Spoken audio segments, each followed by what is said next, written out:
Okay, so I want to take a minute to talk about using the mapping node in your materials.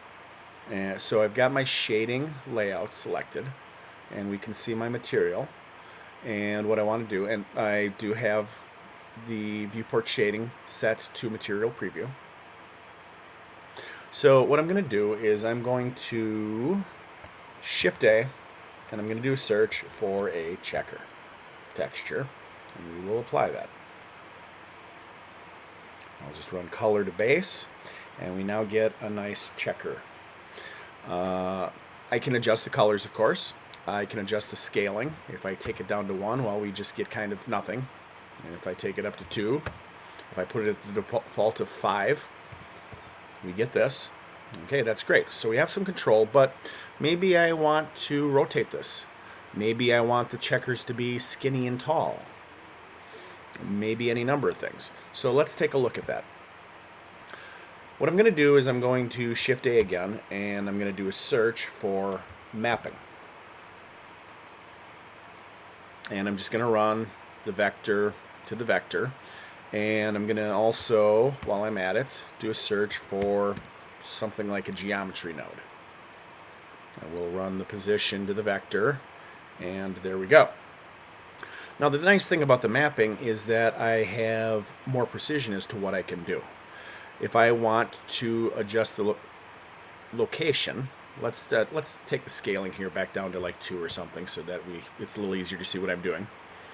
But I can go ahead and we can move things on X or Z, and I'm looking at the gizmo to make that determination.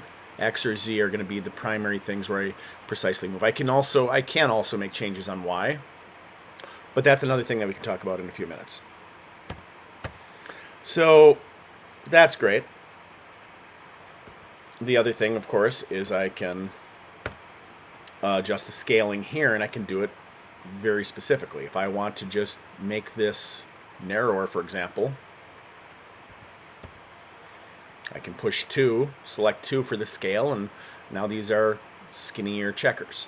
And maybe I want them taller yet. So on Z, maybe I do a 0.5. So, and I end up with that. So that's all well and good. And then, of course, in addition to that, I've got rotation. Now in this case, I'm looking at the gizmo, and Y is in the center.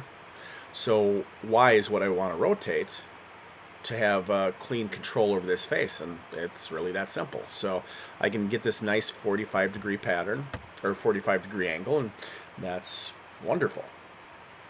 Now, the thing is, when we look at it 3D, this is not applying evenly across the faces. We're getting different results on the different faces based on what their orientation is in three-dimensional space. So in this case, if I'm looking at it from this side, X would be the thing I would want to rotate to get that 45-degree angle.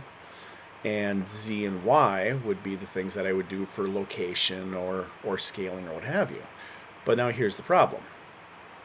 If I go ahead and I decide I want to rotate to get an effect, a similar effect here, and I go ahead and rotate on X 45 degrees, well, now things are getting a little bit crazy.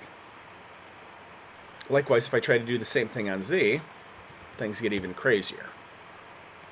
So the mapping tool is a really nice tool, and there's a lot that you can do with it, but it is something that exists within three-dimensional space, and as such, it's not always going to apply evenly across a surface. And that can get even more complex, nuanced, and difficult if you're dealing with something that is organic or complex in its shape and size.